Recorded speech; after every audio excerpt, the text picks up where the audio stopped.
In this video, I will show you how to change your location on OkCupid if you have moved or just want to explore matches in a different area.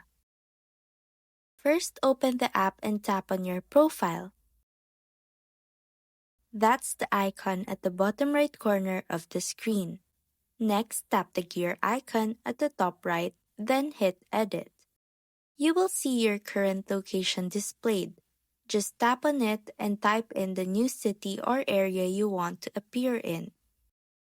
Once that's updated, go ahead and hit Save.